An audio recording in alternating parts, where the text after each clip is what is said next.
पति ब्रह्मचारी।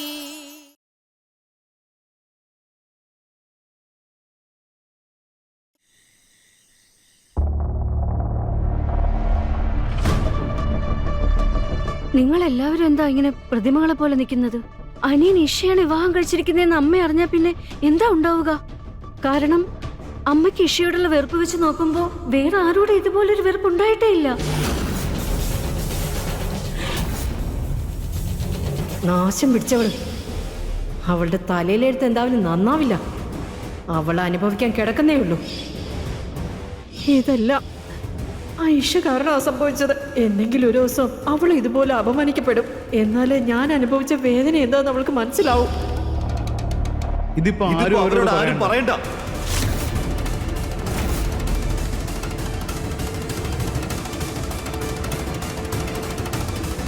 ആദ്യം ചേട്ടത്തി ഓപ്പറേഷനൊക്കെ കഴിഞ്ഞ് സുഖമായിട്ട് വീട്ടിലെത്തട്ടെ. അതുവരെ ഈ കല്യാണത്തെക്കുറിച്ച് അവരോട് ആരും ഒന്നും മിണ്ടരുത്. എല്ലാവരും കേട്ടല്ലോ? പിന്നെ നീയാണ് എപ്പോഴും അനാവശ്യമായിട്ട് സംസാരിക്കുന്നത്. അതുകൊണ്ട് നീ പ്രത്യേകം ശ്രദ്ധിക്കണം. നീ എങ്ങനെ ഈ കല്യാണത്തെക്കുറിച്ച് ചേട്ടത്തിയോട് പറഞ്ഞാലുണ്ടല്ലോ, പിന്നെ നിന്റെ സ്ഥാനം ഈ വീടിന് പുറത്തായിരിക്കും. കാരണം ചേട്ടത്തിയുടെ ആരോഗ്യത്തിന്റെ കാര്യത്തിൽ ഒരു വിധത്തിലുള്ള അനാസ്ഥയും ഞാൻ സഹിക്കില്ല. ഞാൻ പറയില്ല. എന്തായാലും ചെറിയച്ച ഞാനിത് അമ്മയോട് ഒരു കാരണവശാലും പറയില്ല.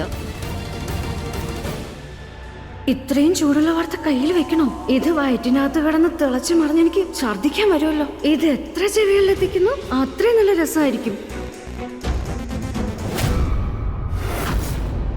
എന്നാ ശരി, എല്ലാരും പൊയ്ക്കോ. സമയം ഒരുപാടായി. എല്ലാരും പോയി കിടക്ക്.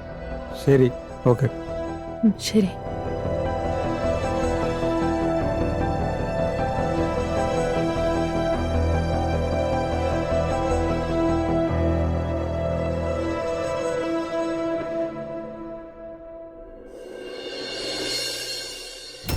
ആ പെൺകൊച്ചിന്റെ ഒരു അടയാളവും ഈ വീട്ടിൽ ഉണ്ടാവാൻ ഞാൻ അനുവദിക്കില്ല. എല്ലാം കത്തിച്ച് കളയ. ഒന്നും ഇവിടെ കണ്ടുപോകരുത്. അവളെന്റെ പെങ്ങളാണ്. ഞങ്ങൾ തമ്മിൽ രക്തബന്ധമുള്ളത്. ഈ വീട്ടിൽ പൂമ്പാറ്റിയെ പോലെ പറന്ന് നടന്നിട്ട് അവള് വലുതായത്. ഈ വിഷമമൊക്കെ അവൾക്ക് എങ്ങനെ താങ്ങാൻ പറ്റും? ആ തെരുവിൽ അവൾ എങ്ങനെ കഴിയും? ഇനിയിപ്പോൾ ഞാൻ അവൾക്ക് വിധിച്ചിരിക്കുന്ന ജീവിതം അങ്ങനെ തന്നെയാണ്. ആ നരകത്തിൽ കിടന്ന് ചാകാനായിട്ട് അവൾക്ക് 100 തവണയെങ്കിലും തോന്നണം. പക്ഷെ ജീവിക്കാൻ ഒരിക്കലും തോന്നരുത്. പാപമുണ്ട് അവള് ചെയ്തത്. അതിന്റെ ശിക്ഷ അവൾ അനുഭവിക്കുക തന്നെ വേണം.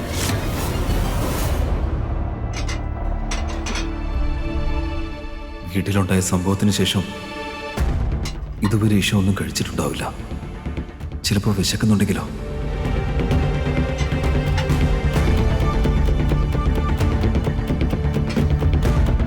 ആണോ? വലിയമ്മയ്ക്ക് സുഖമായിന്ന്.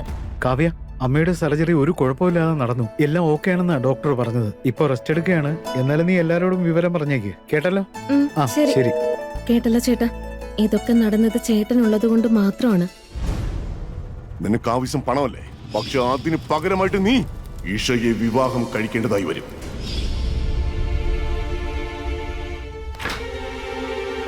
ചേട്ടാ, ആഹാരമൊക്കെ തീർന്നു പോയല്ലോ. ചേട്ടന് വിശക്കുന്നുണ്ടോ?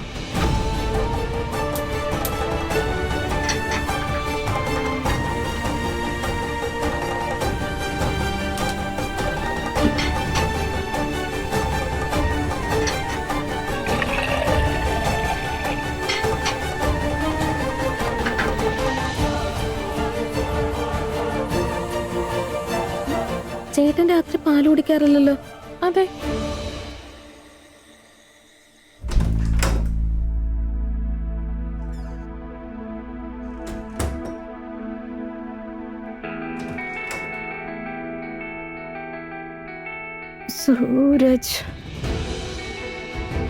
സൂരജ് എവിടെ? ആ, മരുന്ന് വാങ്ങാൻ പുറത്തു പോയതാണോ? ഇല്ലമ്മേ, അവനിപ്പോ ഇവിടെ ഇല്ല. എന്റെ ഓപ്പറേഷനായിട്ട് അവൻ എന്നെ കാണാൻ വന്നില്ലേ?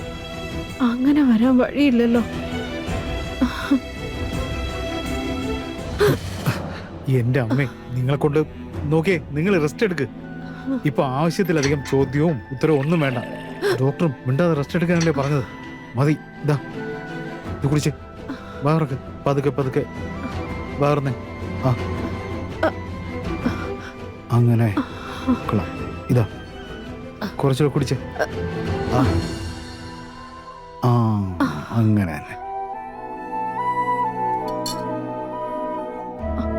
ഓപ്പറേഷൻ നടന്നിരിക്കുന്നത് എന്റെ കാൽമുട്ടിനല്ലേ? അതിന് ഇക്കൽ എവിടുന്നാ വന്നത്? അമ്മ അതൊന്നും ആലോചിക്കാതെ വിശ്രമിക്കുക. ഒക്കെ പെട്ടെന്ന് ശരിയാവും.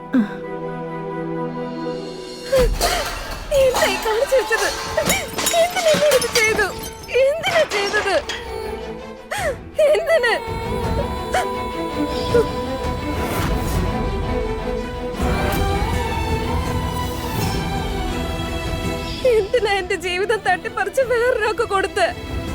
നിന്നെ ഈ ലോകത്തെ എനിക്കല്ലാതെ വേറൊരാൾക്ക് സ്നേഹിക്കാൻ പറ്റില്ല. പിന്നെ എന്തിനാ വേറൊരുത്തിയുടെ കൈ പിടിച്ച് വീട്ടിലേക്ക് വന്നത്? എന്തിനു? പറ പറ നീ.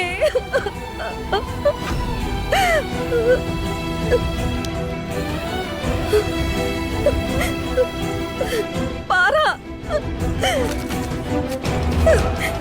എന്റെ മാത്രം സൂരജ്, എന്റെ മാത്രം. നിന്നെ ആർക്കും ഞാൻ വിട്ടുകൊടുക്കില്ല. ആർക്കും നമ്മളെ വേർപിരിക്കാൻ കഴിയില്ല.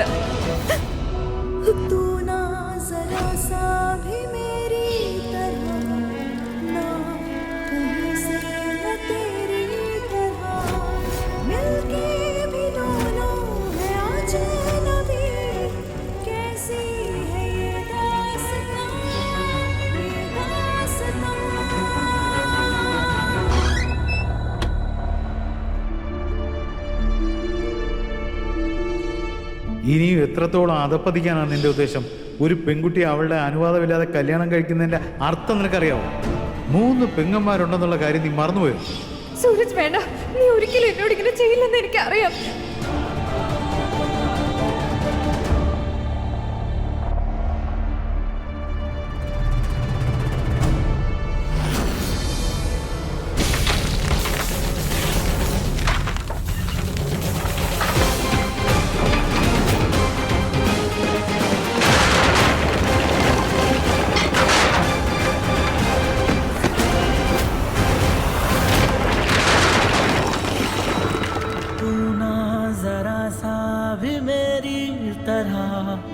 ना कहीं से मैं तेरी तरह, कैसी है ये दास्तां, ये दास्तां।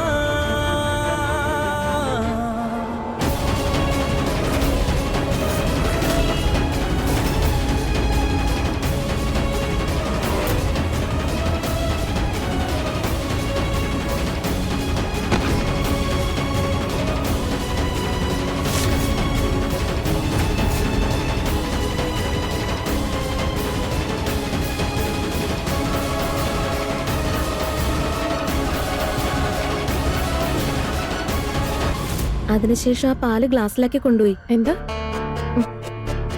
ശരിക്കും പാല് തന്നെയാണോ ഒഴിച്ചോണ്ട് പോയത്? അപ്പൊ അവൻ സന്യാസത്തിൽ നിന്ന് ഗൃഹസ്ഥാശ്രമത്തിലേക്ക് യാത്ര തുടങ്ങിയോ? ഇനിയിപ്പൊ നിന്റെ ചേട്ടൻ ബ്രഹ്മചാരിയാവൂന്ന് തോന്നുന്നില്ല.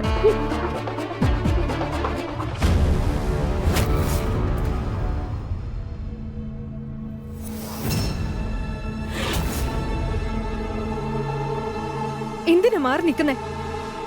കപട ബ്രഹ്മചാരി, എന്റെ ജീവിതം നശിപ്പിച്ചിട്ട് അതിന്റെ പ്രതിഫലവും വാങ്ങിയല്ലേ നീ?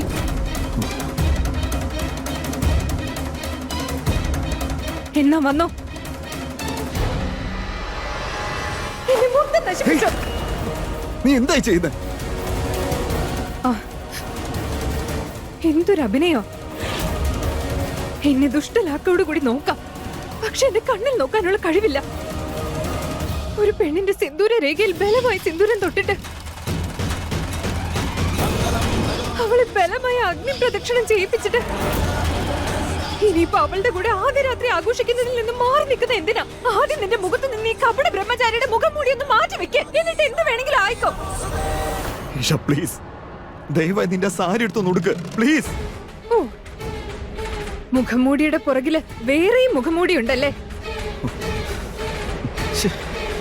എന്റെ അച്ഛൻ എന്റെ വിശ്വാസത്തിനെയാ വെല്ലുവിളിച്ചത്. എന്റെ അച്ഛൻ എന്റെ സന്തോഷത്തെ, സ്വപ്നങ്ങളെയും എന്റെ വ്യക്തിത്വത്തെ തകർത്തത്. നിന്റെ ജീവിതത്തിൽ ദുരിതം നിറഞ്ഞൊരു വിധിയാണ് ഞാൻ തരാൻ പോകുന്നത്. അതിൽ നിന്നും രക്ഷപ്പെട്ടു പോകാൻ നിനക്ക് ഒരിക്കലും പറ്റില്ല. എന്നാൽ ഞാൻ ഇനി നിന്റെ ജീവിതം കൊണ്ട് കളിക്കാൻ പോകുന്നു. അപ്പൊ നീ എന്റെ ശരീരത്തോട് നിന്റെ ഇഷ്ടം പോലെ പെരുമാറിക്കോ. വാ, വന്നോ.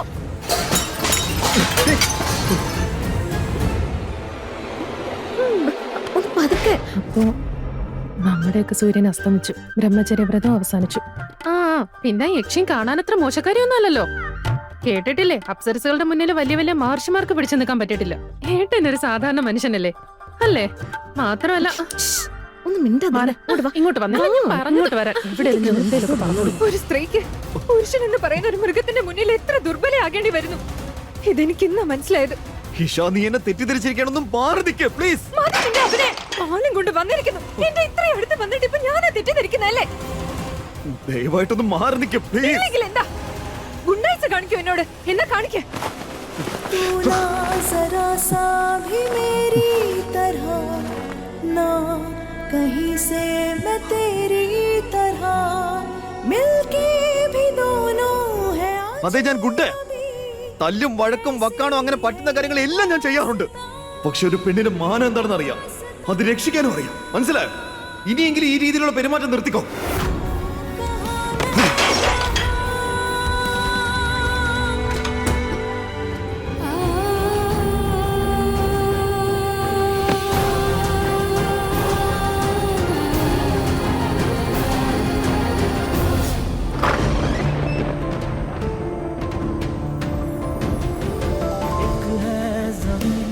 एक है आसमां दोनों ही है दोनों से जुदा എന്റെ ജീവിതം നശിപ്പിക്കാനുള്ള പ്രതിഫലം വാങ്ങിയല്ലേ നീ? എന്നാ പിന്നെ എന്നെ മൊത്തത്തിൽ നശിപ്പിച്ചോ. साथ तू कहाँ मैं कहाँ तू कहाँ मैं कहाँ तू कहाँ मैं कहाँ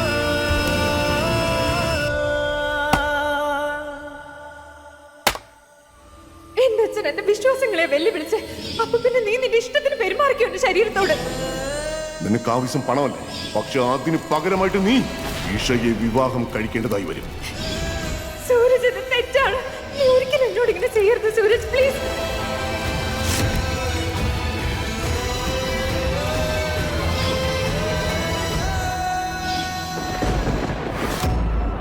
तू ना जरा सा भी मेरी ഇനി എത്രമാത്രം അധപ്പതിക്കാനാ നിന്റെ ഉദ്ദേശം? ദുഷ്ടന്മാരുടെ അടിമത്തത്തിൽ നീയും ദുഷ്ടനായിട്ട് മാറി. നീ ഇപ്പൊ ആരുടെയും മകനുമല്ല, ആരുടെയും സഹോദരനുമല്ല. നീ വെറും ഒരു ഗുണ്ടയാ. ഇനിയും അങ്ങനെ തന്നെ ആയിരിക്കും. നിനക്ക് ആവശ്യം പണമല്ലേ? പറ, നിനക്ക് ആവശ്യം പണമല്ലേ? അത് ഇപ്പൊ തന്നെ നിനക്ക് കൈകൊടുക്കും. അത് ഇവിടെ വെച്ച്. പക്ഷെ അതിന് പകരമായിട്ട് നീ ഈഷയെ വിവാഹം എന്റെ അച്ഛൻ എന്റെ നീ വിശ്വാസത്തിനെ ഒരാളുടെ ഞാൻ മകനുമല്ല, വെല്ലുവിളിച്ചത്. അപ്പൊ നീ ഒരാളുടെയും എന്റെ ശരീരത്തോട് നിന്റെ ഇഷ്ടം പോലെ സഹോദരനുമല്ല. പെരുമാറിക്കോ. അർത്ഥത്തിൽ നീ ഒരു ഗുണ്ടയാ, വെറും ഗുണ്ട. तू कहाँ मैं कहाँ तू कहाँ मैं कहाँ സൂരജേ, മതിയാക്ക് മോനെ.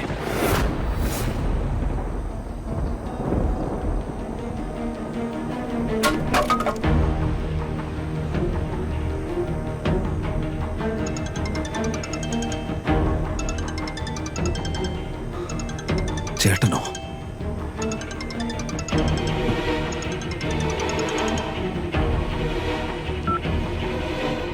ആ, ചേട്ടാ പറയും.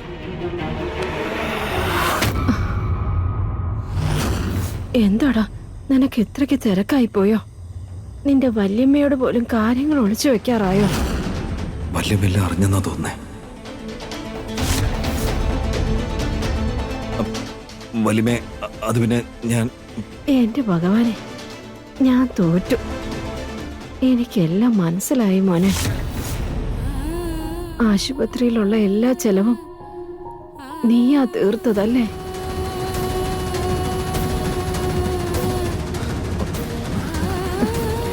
ഇത്രയും പൈസ നീ എവിടുന്നാ ഉണ്ടാക്കിയത്? വല്യമ്മയുടെ ഈ സമയത്ത് ഈശോയെക്കുറിച്ച് പറയുന്നത് ശരിയാവില്ല. പോട്ടെ, പറയാൻ പറ്റില്ലെന്നുണ്ടെങ്കിൽ പറയണ്ട. പക്ഷെ വല്യമ്മയെ കാണാൻ നിനക്കൊന്ന് വന്നൂടെ? നിന്നെ കാണാൻ എന്റെ മനസ്സ് വല്ലാതെ കൊതിക്കുന്നു. നീ വരുമല്ലോ? ആ വല്യമ്മേ, ഞാൻ നാളെ രാവിലെ തന്നെ വരാം. അത് മതിയടാ മോനെ.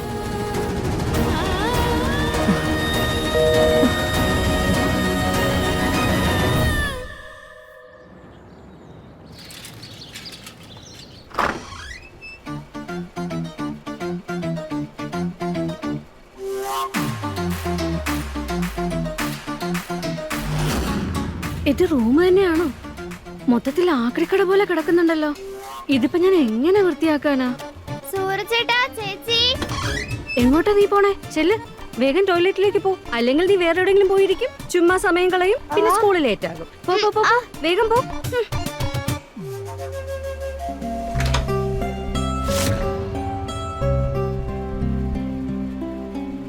ഈ മഹാറാണി ഈ വീട്ടിലെ ഏറ്റവും വലിയ മുറി തന്നെ കൈയടക്കിയിട്ട് സപ്രപഞ്ചത്തിൽ കിടന്ന് വിശ്രമിക്കുക.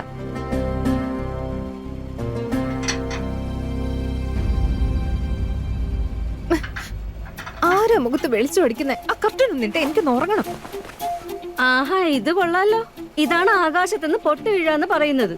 പാവം, സ്വപ്നം കൊണ്ടുറങ്ങ രാജകുമാരി. ഇപ്പൊ തന്നെ ഭൂമിയിലേക്ക് കൊണ്ടുവരാം.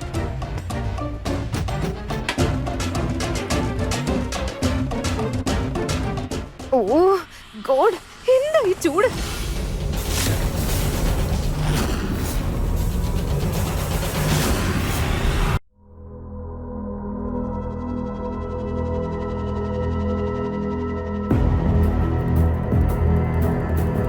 ക്ഷമിക്കണം രാജകുമാരി, ഞങ്ങളെ വീട്ടിൽ AC ഒന്നുമില്ല. പക്ഷെ എന്തോ ഇന്നലെ രാത്രി ക്ഷീണം കാരണം ഉറങ്ങിയെന്നാ തോന്നുന്നത്. അതുകൊണ്ടല്ലേ ഈ ഫാനിന്റെ അടിയിൽ കിടന്നിട്ട് പോലും ഇത്രയും ഗാഢമായിട്ടുള്ള ഉറക്കമൊന്നും ഉറങ്ങിയത്.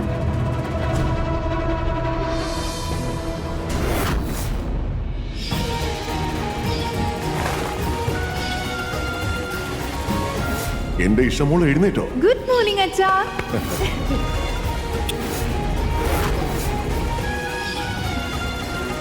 എന്താ ഇത്? മരുന്നോ അല്ലെങ്കിൽ എന്തെങ്കിലും ക്രീമോ മറ്റത്തേക്ക്? അച്ഛന്റെ മോളുടെ കയ്യിൽ ഇങ്ങനെയുള്ള അടയാളങ്ങളൊന്നും വരാൻ പാടില്ല.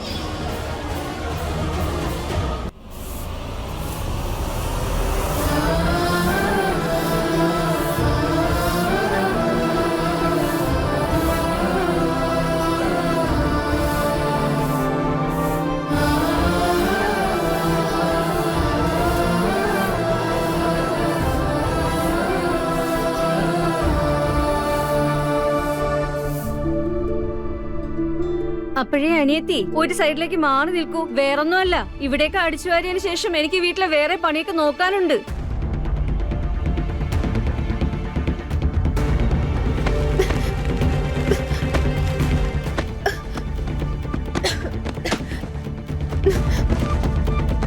അയ്യോ ചേട്ടത്തി, ഇത് വാങ്ങിക്ക്. പതുക്കെ പതുക്കെ വെള്ളം കുടിക്ക്.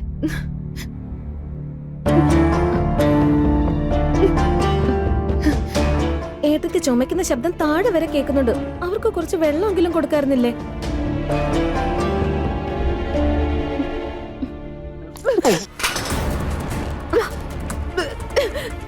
കണ്ടോ, ഇനിയിപ്പോ ദേഷ്യം കാണിക്കുന്നത് വെള്ളത്തിനോടായിരിക്കും.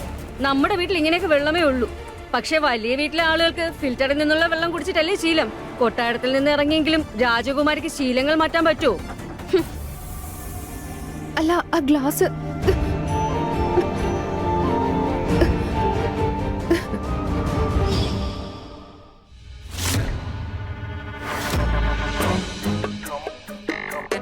എടി മടിച്ച് മരുമോളെ, നീ അവിടെ വെറുതെ ഇരിക്കുവാണോ അതോ ചായ ഇടാനുള്ള വല്ല പരിപാടിയും ഉണ്ടോ? അയ്യോ, ഇപ്പൊ കൊണ്ടുവരാമേ.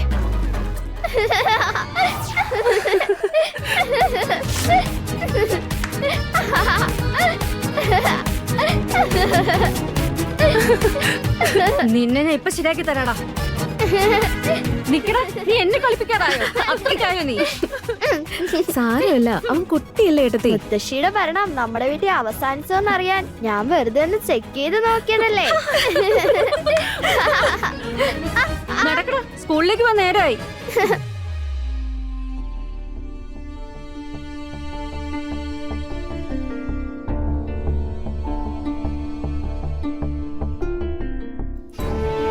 ഇപ്പോഴും കല്യാണ വശത്തിൽ തന്നെ ഇരിക്കുവാണല്ലോ. ഏട്ടത്തി ഇന്ന് ഡ്രസ്സൊന്നും മാറാത്തെ? അവരാകെ അപ്സെറ്റാ. ഞാൻ അവർക്ക് കുടിക്കാൻ വെള്ളമൊക്കെ കൊടുത്തു. പക്ഷെ അവര് ഗ്ലാസ് വലിച്ചെറിഞ്ഞു. പിന്നെ നമ്മുടെ ഡ്രസ്സ് വല്ലതും കൊടുത്താൽ ഇഷ്ടപ്പെടുമെന്നും എനിക്കറിയില്ല. അതുകൊണ്ടാ ഒന്നും കൊടുക്കാതിരുന്നത്. അതിൽ അവരെ കുറ്റം പറയാൻ പറ്റില്ല കാവ്യ. ഇതിനു മുമ്പ് ആ പാവം മൺകുടത്തിൽ നിന്നുള്ള വെള്ളമൊന്നും കുടിച്ചിട്ടുണ്ടാവില്ല. അതുപോലെ അവർക്ക് നല്ല സിൽക്ക് വെൽവെറ്റ് ഡ്രസ്സൊക്കെ ഇട്ടിട്ടായിരിക്കും പരിചയം. നമ്മളെ പോലുള്ള ജീവിതമൊന്നും അല്ലല്ലോ ഇതുവരെ ജീവിച്ചത്. അപ്പൊ പിന്നെ വന്ന ഉടനെ അങ്ങ് അഡ്ജസ്റ്റ് ചെയ്യാൻ പറ്റുമോ? അപ്പൊ ഈ മഹാറാണിക്ക് സിൽക്കിന്റെ തുണി ഇപ്പൊ എവിടുന്ന് കൊണ്ടുവരും? അതിന് മാത്രം പണമൊന്നും ഇപ്പൊ നമ്മുടെ കയ്യിലില്ല. ചുമ്മാ എന്തെങ്കിലുമൊക്കെ പറഞ്ഞോളൂ. പിന്നെ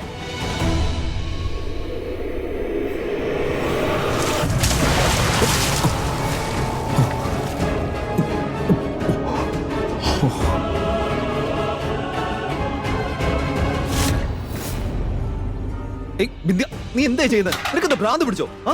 നീയാ എല്ലാരും ഭ്രാന്ത് പിടിപ്പിച്ചിരിക്കുന്ന അറിയോ? എന്റെ അടുത്താരും വരണ്ട, ഞാൻ ബ്രഹ്മചാരിയാണ്, എന്തൊക്കെയായിരുന്നു. കല്യാണം കഴിച്ചോണ്ട് വന്നല്ലേ, വലിയ വലിയ കാര്യങ്ങളൊക്കെ ആയിരുന്നല്ലോ പറഞ്ഞിരുന്നത്. ഇന്നലെ രാത്രി ആ പെണ്ണിന്റെ മുമ്പിൽ വെച്ച് നിന്റെ ബ്രഹ്മചാരിയൊക്കെ അവസാനിച്ച് കാണുമല്ലേ? എന്നെ നശിപ്പിക്കാനുള്ള പ്രതിഫലം വാങ്ങിയതല്ലേ നീ? എന്നാ വാ, എന്നെ മൊത്തത്തിൽ നശിപ്പിച്ചോ. എങ്ങോട്ടാ നീ ഓടി പോകുന്നേ? ഓ, വീണ്ടും അവളുടെ അടുത്തോട്ട് പോവായിരിക്കും അല്ലേ? എനിക്കെല്ലാം മനസ്സിലായി. അവളുടെ അച്ഛന്റെ ഫോൺ വന്നോടനെ എന്തിനാ നീ ഓടിയിരുന്നെന്ന് എനിക്ക് ഇപ്പൊ മനസ്സിലായി. ഇത് തന്നെ ആയിരുന്നില്ലേ നിന്റെ മാറി നിൽക്ക്. എന്നെ തൊടലെന്നല്ലേ പറഞ്ഞേ? ഈ അഭിനയം ഒന്ന് മതിയാക്ക്, കള്ളൻ. ഇന്നലെ രാത്രി അപ്പൊ നീ അവിടെ ചെയ്തൊക്കെ ആക്ടിംഗ് ആയിരുന്നു, അതാണോ? ഞാൻ തൊടുമ്പോഴേക്ക് നീ അങ്ങ് ഉരുക്കി പോകുന്നേ. ഇന്നലെ നിങ്ങൾ രണ്ടുപേരും ഒരേ മുറിക്കുള്ളില് ഒരേ കിടക്കയിൽ. മതി. ഇനി നീ ഒരു അക്ഷരം മിണ്ടി പോലും. ആ കല്യാണം എന്റെ നിവൃത്തികേട് കൊണ്ട് നടന്നത് മാത്രമായിരുന്നു, വേറെ ഒന്നുമല്ല. ഒന്നാമത്തെ കാര്യം, സാർ എന്നോട് ഒരു കാര്യം പറഞ്ഞാൽ എനിക്കതിന് നോ പറയാൻ പറ്റത്തില്ല. പിന്നെ രണ്ടാമത്തെ കാര്യം, എനിക്ക് പൈസക്ക് വളരെ അത്യാവശ്യമായിരുന്നു.